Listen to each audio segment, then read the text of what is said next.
Hello guys, तुमचं स्वागत आहे माझ्या चॅनलवर ज्याचं नाव आहे पीव्हीजी द मेक मेंटर. आता आपण सुरुवात केली होती लॉगॅरिथम मध्ये, 2 लेक्चर झालेले आहेत आणि आतापर्यंत आपण लॉगॅरिथमिकचे rule in product, quotient, power आणि चेंज ऑफ बेस मध्ये पाहिलं. काही उदाहरणेही सॉल्व्ह केली आपण. ती थोडी इझी उदाहरणे होती, इझी गणित सॉल्व्ह केली. आता आपण ह्याच्या पुढे या चौघांच्या रूल्स आणि बाकीचे रूल्स आहेत ते मिळून एक मोठी गणित सॉल्व्ह करणार आहोत. तर आजच्या भागात आपण पूर्ण गणित सॉल्व्ह करणार आहोत आणि त्याचं एक्सप्लेनेशन स्टेप बाय स्टेप मी सांगणार आहे. तर चला पुढे जाऊया. तर आता आपण एक उदाहरण घेऊया. क्वेश्चन आहे, prove that 1 upon log 6 to the base 3 plus 1 upon log 6 to the base 8 plus 1 upon log 6 to the base 9 equal to 3. आता आपल्याला प्रूव्ह करायला दिलंय.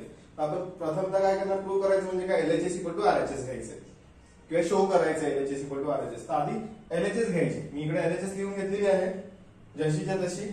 तर आता तुम्हाला कळलं असेल इकडे रेसिप्रोकल आहे म्हणजे आपल्याला काय करायचंय, चेंज ऑफ बेस. मग चेंज ऑफ बेस करायचं. चेंज ऑफ बेस केल्यावर काय होते, आता रेसिप्रोकल आहे तो ऑटोमॅटिकली निघून जाणार येणार लॉग. पण हा 6 आहे, आपण बेस चेंज करतो म्हणजे 6 खालती जाईल आणि 3 वरती जाणार म्हणजे log 3 to the base 6 plus log 8 to the base 6 plus log 9 to the base 6. आता पहा, चेंज ऑफ बेस केल्यावर सर्वांचा बेस 6 6 6, तिघांचाही बेस 6 झाला. त्यामुळे या तिघांचे आपण ऍडिशन करू शकतो. पण आपल्याला रूल माहिती आहे, हा ऍडिशनला काय करतो आपण, मल्टिप्लिकेशन करतो. मग लॉग तिघांचा म्हणजे दोन्ही ठिकाणी बेरीज आहे त्यामुळे 3 into 8 into 9, 3 into 8 into 9 आणि बेसला किती करणार 6. आता 3 8 24, 24 into 9 216 log 6 216. पण आपल्याला प्रूव्ह काय करायचं, 3. आता इथे कसं आणायचं आपल्याला काय माहित नाही. पण आता आपण विचार करूया की 216 हे कोणाच्या क्यूब किंवा स्क्वेअर मध्ये येते. तर असं आढळून येते की 216 इज 6 क्यूब. काय विचार करायचा, बेस आहे ना त्याच्या स्क्वेअर किंवा क्यूब मध्ये येतो का बघायचं. त्याने आपलं अर्ध काम सोपं होतं. म्हणजे काय होणार, log 6 cube two the base 6. आता काय, हा पॉवर आहे. ओके, हा पॉवर काय करायचा आपल्याला इकडे आणायचा. आपला रूलच सांगतो तसं. तुम्ही काय करणार, 3 log 6 टू द बेस 6. आता 6 रेज टू क्यूब का आपण विचार केला त्याचं तुम्हाला कळलं असेल. कारण 6 log 6 इक्वल टू 1 म्हणजे उरले किती, फक्त 3. and that is equal to RHS. म्हणजे आपण प्रूव्ह केलं LHS equal to RHS. Hence prove की हे एवढं इक्वल टू 3 आहे. तरी आता मी पुन्हा एकदा सांगतो तुम्हाला समजून. काय करायचं, जेव्हा आपल्याला प्रूव्ह करायला देतात आपली LHS साईड घ्यायची. LHS साईड तशीच्या तशी लिहिली. नंतर आपल्याला कळलं की रेसिप्रोकल मध्ये आहे, 1 अपॉन मध्ये आहे आणि यांचे बेस पण सेम नाही आहेत पण त्याचा आर्ग्युमेंट आहे तो सेम आहे. म्हणजे आपल्याला काय करायचं आहे, बेस चेंज करायचं. मग आपण change of base property use केली. त्याच्यामध्ये आपण बेस चेंज केला तर सर्वांचा बेस कॉमन झाला. आता सर्वांचा बेस कॉमन झालेला आहे त्यामुळे मी इझिली मल्टिप्लिकेशन करू शकतो. आता इकडे ऍडिशनचं साइन असल्यामुळे आपल्या लॉगचा नियम काय सांगतो, मल्टिप्लिकेशन करा. मल्टिप्लिकेशन केलं तर मला कळलं की 3 into 8 24, 24 9 जा 216. ओके, आता तुम्ही ते कागदावर सॉल्व्ह करा जर तुम्हाला लगेच लक्षात येत नसेल तर. आणि इथे 216 आलं पण आपला अजून अर्ध गणित बाकी आहे. मग आपण बघितलं की बेस 6 आहे. मग 6च्या स्क्वेअर मध्ये येतो का, क्यूब मध्ये येतो का, 4th पॉवर मध्ये येतो का ते बघायचं. कारण की 6 6 केलं तर आपल्याला माहिती आहे की आपल्याला आन्सर इकडे 1 मिळेल. मग आपल्याला आढळलं की 6 क्यूब इज युअर 216. ओके, मग आपण काय केलं, इकडे क्यूब केलं. आपल्या लॉगचा नियम दुसरा काय सांगतो, पॉवरचा. जे पॉवर असते ते लॉगच्या समोर येते. म्हणून मी काय केलं, 3 log 6 टू द बेस 6. आता अजून एक नवीन प्रॉपर्टी यूज केली आपण, log 6 to the base 6 is 1 म्हणजे 1 into 3 3. म्हणून आपला आन्सर काय आला 3 आणि आपल्याला तेच प्रूव्ह करायचं होतं. म्हणून LHS इक्वल टू RHS. हा एवढ्या स्टेप्स होत्या. आता थोडीशी जागा कमी पडली म्हणून थोडीशी किचमिड होते पण तुम्ही समजून घ्या.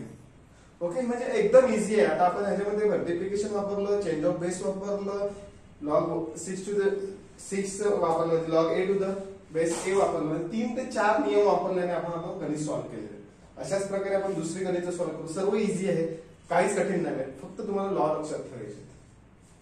पुढे आता आपण अजून एक उदाहरण सॉल्व्ह करणार आहे. त्याच्यामध्ये बघा, find the value of this equation.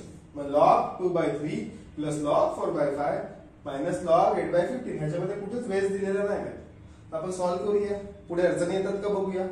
तर आता तुम्ही 1 मिनिटानं अर्धा मिनिट द्यायचं गणित बघायला काय आहे. लॉग 2/3 प्लस दिलाय म्हणजे इकडे तुम्हाला पहिलं इकडे मल्टिप्लिकेशन आलं, इकडे मायनस दिला म्हणजे इकडे डिव्हिजन आलं म्हणजे कोशंट आलं.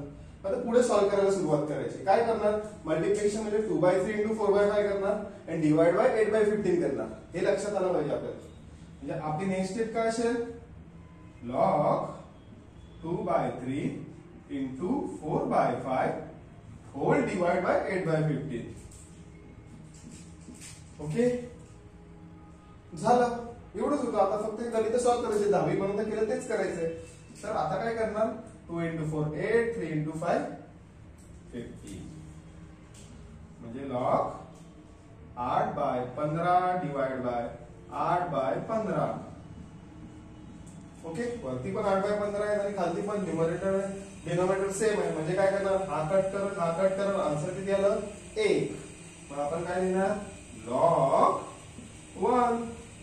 तर आपल्याला तर माहिती आहे log 1 is always 0 irrespective of base. म्हणजे बेसला काही असू दे, आन्सर काय येणार आहे 0. म्हणून लास्टला तुम्ही लिहू शकता हे इक्वल टू 0 आणि नंतर करायचं ब्रॅकेट. एकदम इझी आहे. आणि असेच गणित पडतात 2 मार्काला. आणि ह्या गणित आलेला आहे. तुम्ही यासाठी तुमचं बुकही वापरू शकता, जे निराली पब्लिकेशनचं आहे किंवा कोणत्याही पब्लिकेशनचं वापरा. तुमचं बेस क्लिअर करा आणि जास्तीत जास्त गणित सॉल्व्ह करा. आता आपण अजून एक गणित सॉल्व्ह करूया ह्याच्यासारखंच इझी. तर आता आपण परत एक सिमिलर एक्झाम्पल घेतलेला आहे. याच्यामध्ये काय, find the value of this. 2 log 3/4 plus log 13 1/3 minus log 7 1/2. आता याला सिम्प्लिफाय करायचं. आता इकडे काय आहे, 2 log आहे म्हणजे ही पॉवर आहे ती इकडे गेली पाहिजे पॉवरच्या लॉ नुसार. इकडे 13 1/3. आता ह्याला सॉल्व्ह कसं करायचं ते आपण 8वी 9वी 10वी शिकलेले आहे. नसेल आठवत तर काय करायचं, या दोघांचा गुणाकार करायचा. That is 13 into 3 plus 1 divide by 3. म्हणजे काय, 33 39 प्लस 1 40 डिवाइड बाय 3. याचा आन्सर आला पाहिजे 40/3. ओके, तुम्हाला दिसणार नाही, परत लिहितो 40/3. सिमिलरली 7 1/2 म्हणजे काय, 7 2 14 14 प्लस 1 15 15 डिवाइड बाय 2. म्हणजे आन्सर येणार 15/2. ओके, हे आपल्या प्रमाणे आपण सिम्प्लिफाय केलं. आता मी त्याला इक्वेशन मध्ये लिहितो, log 3/4 raised to 2 that is square plus log 40/3 minus log 15/2. Okay, मग आपण काय करणार, आधी आता स्क्वेअर वाला सॉल्व्ह करून घेऊया.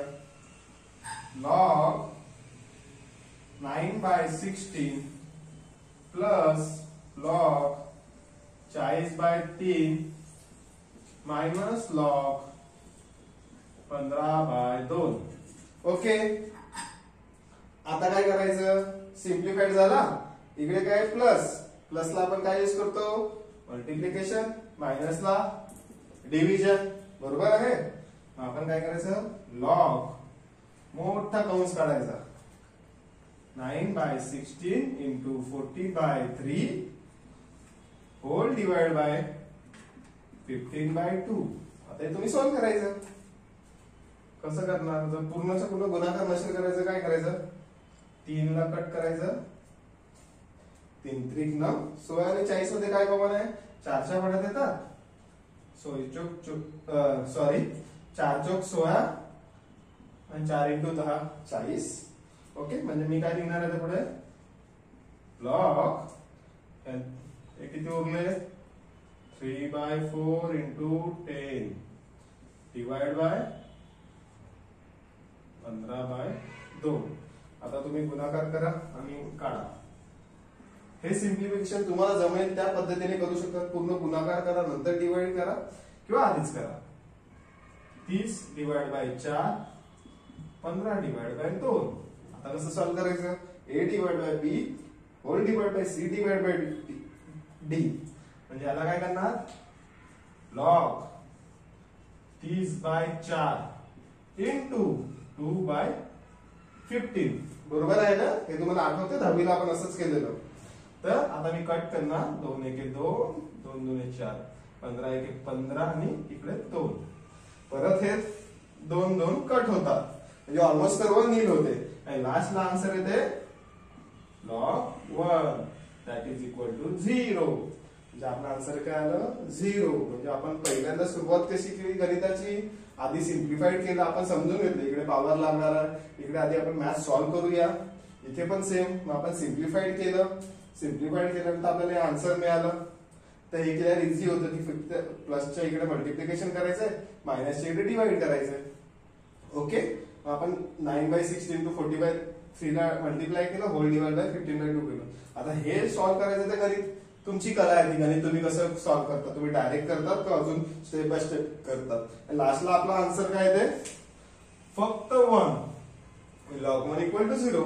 म्हणजे हा पूर्ण गणिताचा आन्सर आहे 0. जसं मागच्या गणितात पण आन्सर 0च होतं, आताही आन्सर 0च आहे. ओके, एकदम इझी आहे. नसेल समजलं तर मला कमेंट करून नक्की सांगा की मी कुठे फास्ट जातोय, कुठे स्लो जातोय, किंवा हे स्टेप बाय स्टेप बघा नीट. नाही समजलं तरी मला कळवा. मग अशाच प्रकारे पुढचे गणित घेऊया आता. ओके, तर आता आपण दुसरं गणित घेणार आहोत. log 1 plus 2 plus 3 equal to log 1 plus log 2 plus log 3. हे आपल्याला प्रूव्ह करायचंय. प्रूव्ह करताना काय करायचं असते? आधी एलएचएस घ्यायची. एलएचएस काय आहे? log 1 plus 2 plus 3. आता या तिघांची बेरीज केली तर काय आन्सर येणार आहे? 1 अधिक 2 3, 3 अधिक 3 6. म्हणजे आपण काय लिहू शकतो? log 6. ओके, हे झालं इक्वेशन 1. म्हणजे एलएचएस झाली. आता आरएचएस काय आहे? आता इकडे आरएचएस घेऊ. आरएचएस आहे log 1 plus log 2 plus log 3. आपल्याला माहिती आहे जेव्हा लॉग मध्ये बेरीज येते तेव्हा काय करतो आपण? मल्टिप्लिकेशन करतो. म्हणजे log 1 इंटू 2 इंटू 3. आता तिघांचा गुणाकार केला. 1 इंटू 2 2, 2 इंटू 3 6. बरोबर, म्हणजे आन्सर काय आला? log 6. आता इक्वेशन 2 लिहिलंय. तुम्ही बघा इक्वेशन 1 आणि इक्वेशन 2 सेम आहे. फ्रॉम इक्वेशन 1 and 2 काय सांगू शकतो? LHS equal to RHS. ही RHS आहे. LHS equal to RHS. Okay, म्हणून दिस इज प्रूफ की log 1 plus 2 plus 3 equal to log 1 plus log 2 plus log 3. हे फक्त काही काच अंकाला लागू होईल. नाही इकडे 4 5 6 आलं, तिकडे 4 5 6 होत नाही. हे लक्षातही ठेवा, कारण की यांची बेरीज पण तेवढीच येते आणि यांची मल्टिप्लिकेशन सेम येते 6. त्यामुळे ते हा क्वेश्चन आला होता आणि एकदम इझी होता. काहीच घाबरायचं कारण नाही. अशा प्रकारे दुसऱ्या अंकाचाही एक येऊ शकतो. ओके, आता हा आपण सॉल्व्ह केला. तर अजून कठीण क्वेश्चन सॉल्व्ह करूया आपण. हे इझी आहे तरी आपण इझीवर पण दुर्लक्ष करायचं नाही. 2-2 मार्कासाठी असतात ते मार्क, आपल्या हातचे असतात ते घ्यायचे. आता आपण पुढे जाऊया. तर आता आपण दुसरं गणित घेतलेलं आहे. परत सांगितलेलं आहे show that log a minus b upon b minus c plus log b minus c upon c minus a plus log c minus a upon a minus b equal to 0. Okay, आता बघा example आहे 1.19. Okay, page number आहे 1.9. तर मी यासाठी सांगतो की तिकडे चुकून पेपर इकडे लिहिलेला आहे a प्लस b. हा करेक्शन आहे. बुक मध्ये ते करेक्शन करा, कारण की a प्लस बी असतं तर आन्सर येणार नाही. ओके, हे लक्षात ठेवा थोडस. तर काय आपल्याला शो दॅट दिलं ना, तर आपण काय करतो? एलएचएस घेतो. आता मी एलएचएस परत घेत नाही कारण की खूप मोठी आहे. म्हणजे मला सांगतो फक्त डायरेक्ट, तर परत लिहायला टाइम नाही. ही पूर्ण एलएचएस इकडे काय दिसेल? प्लस आणि प्लस 3 लॉग आहेत. म्हणजे काय होणार? ज्याचा लॉग आहे त्यांचं मल्टिप्लिकेशन होणार. म्हणजे मी काय करेन? डायरेक्ट मल्टिप्लिकेशनचा फॉर्म्युला लावेल a minus b upon b minus c into b minus c upon c minus a into c minus a upon a minus b. Okay, आता तुम्ही बघा ए मायनस बी इकडे न्यूमरेटरला आणि डिनोमिनेटरला पण आहे, म्हणजे तो कट होणार. एक कट केला. सिमिलरली बी मायनस सी आणि बी मायनस सी पण आहे वर खाली, इकडे सी मायनस ए आणि सी मायनस ए पण आहे, म्हणजे सर्व गोष्टी कट होत आहेत. ओके, मग राहिलं काय? लॉग 1. असं कट केला 0 नाही करायचं, 1 करायचं, कारण की आपण न्यूमरेटर आणि डिनोमिनेटर मध्ये खेळतोय आणि आपल्याला काय माहितीये लॉग 1 इक्वल टू 0, म्हणून आन्सर काय येते 0. म्हणजे आपलं LHS इक्वल टू RHS आहे, that is equal to RHS. आणि हेन्स प्रूफ की जे दिलेलं आहे ते राईट आहे. LHS equal to RHS. एकदम इझी, काहीच हार्ड नाही, फक्त मोठी अंक दिलेले आहेत. ओके, परत आपण दुसरी सॉल्व्ह करूयात. तर आपण वळूया आता दुसऱ्या गणिताकडे. त्याच्यात काय आहे, शो दॅट किंवा प्रूव्ह दॅट लिहिलेलं आहे. Log of x raise to 4, म्हणजे लॉगच्या मध्ये अजून एक लॉग आहे. Okay, minus log of x raise to 6, that is equal to log 2/3. आपण शो दॅटच्या वेळी काय करतो, LHS आहे तशी लिहून घेतो. आता इकडे तुम्ही बघा, मधल्या लॉगला ना विसरून जा सध्यासाठी. ओके, सपोज हा m आहे, हा n आहे, मग आपण काय करतो, log m minus log n काय करतो, डिवाइड करतो. मग लॉग m च्या जागी काय आहे, log x raise to 4 divide by log x raise to 6. Okay, घाबरून जायचं ना, इझी आहे ते. आता मधल्या लॉगला विचार करायचा. इथे काय आहे, दोन्ही ठिकाणी पॉवर आहे, बरोबर आहे. पॉवरचा फॉर्म्युला लावायचा. पॉवर काय सांगते, ही लॉगच्या आत येणार. ओके, मग मी काय करणार, बाहेरचा लॉग आहे तसाच ठेवला, मध्ये 4 log x upon 6 log x. आता कंसात बघायचं, इकडे लॉग x आहे आणि इकडे पण लॉग x आहे. दोघांना एकमेकांना डिवाइड केलेलं आहे, ऑब्वियसली तो कट होणार. Log x divide by log x, ते झालं 1. म्हणून आन्सर काय, लॉग 4/6. आता 4/6, 4 आणि 6 दोनच्या पाड्यात येतात, मग आपण अजून त्याला सिम्प्लिफाय करू. Log of 2/3. बघा आता आपल्याला आन्सर काय मिळालं, लॉग 2/3. आपल्याला पाहिजे होतं तेच, that is equal to RHS. आणि ही काय होती, LHS. हेन्स प्रूफ की RHS equal to LHS equal to RHS. काय केलं आपण, याला घाबरलं नाही लॉगला, लॉग आहे तसा लिहिला. Log m minus log n चा फॉर्म्युला लावला, दोघांना डिवाइड केलं. मग आपण पॉवरचा फॉर्म्युला लावला इकडे. ओके, पॉवरचा फॉर्म्युला लावला, दोन्ही लॉग x होतं. ओके, मग ते आपण कट केले, कारण की ते न्यूमरेटर आणि डिनोमिनेटर मध्ये आहेत, सेम गोष्टी. ओके, आणि इकडे कसा मल्टिप्लिकेशन असतो, त्यामुळे हा सेपरेट पार्ट आहे, तो आपण कट करू शकतो. ओके, मग तो कट केलेला आहे. आपल्याला आलं लॉग 4/6. त्याला अजून आपण सिम्प्लिफाईड केला आणि आन्सर आलं log 2/3, that is equal to RHS. Okay, एवढं काय आलं, एकदम इझी आहे. पुढे पण आपण अशीच गणित सॉल्व्ह करूयात. त्याबद्दल जेवढं केलेलं आहे तेवढ्यांचं सिंहावलोकन करा, किंवा ते कसे सॉल्व्ह केले स्वतःहून सॉल्व्ह करायचा प्रयत्न करा, किंवा एक्सरसाइज सॉल्व्ह करत राहा. ओके, तर अशा प्रकारे आपण 4 ते 5 उदाहरणं सॉल्व्ह केलेली आहेत लॉगॅरिथमिक मधली. यापुढे अजून कॉम्प्लेक्स गणित आपण सॉल्व्ह करणार आहे. तर प्लीज पाहत राहा माझे व्हिडिओज. माझ्या चॅनलचं नाव आहे PVG द मेक मेंटर. आणि please like, share and subscribe my channel. Thank you so much. पुन्हा भेटूया पुढच्या लेक्चर मध्ये. टाटा.